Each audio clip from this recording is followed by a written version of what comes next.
அனைவருக்கும் வணக்கம். 12ஆம் வகுப்பு ரிசல்ட் எப்படி நம்ம செக் பண்ணுறது நம்ம பார்க்கலாம். கூகுள் குரோமில் போயிட்டு TN+2 ரிசல்ட் 2020 சர்ச் பண்ணுவோம். பார்த்தீங்கன்னா நமக்கு இந்த பேஜ் வந்து ஓப்பன் ஆகும்.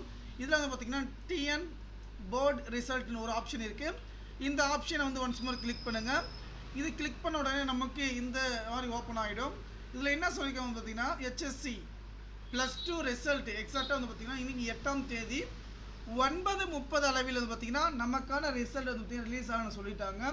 கண்டிப்பாக நம்மளும் எதிர்பார்த்துருக்கோம். கண்டிப்பாக பார்த்தீங்கன்னா இன்னும் சில மணித்துளிகளிலே நமக்கான ரிசல்ட் வந்து பார்த்தீங்கன்னா பப்ளிஷ் பண்ண போகிறாங்க. உங்களுடைய register number date of birth வந்து பார்த்தீங்கன்னா நமக்கு டிஸ்கிரிப்ஷன் கீழே வந்து பார்த்தீங்கன்னா நீங்கள் இது பண்ணுங்கள். மிக மிக மிக மிக ஒரு சந்தோஷ விஷயம். அனைவரும் பார்த்தீங்கன்னா அதிக மார்க் எடுக்கணும் பார்த்தீங்கன்னா நம்ம சேனல் மூலம் வேண்டிக்கிறோம். கண்டிப்பாக அந்த தகவலை நண்பர்கள் அனைவருக்குமே ஷேர் பண்ணுங்கள். 12ஆம் வகுப்பு ரிசல்ட் இன்னும் ஒரு சில மணித்துளிகள் வந்து பார்த்தீங்கன்னா பப்ளிஷ் பண்ண போகிறாங்க. மிக மிக மிக ஒரு சந்தோஷமான விஷயம்.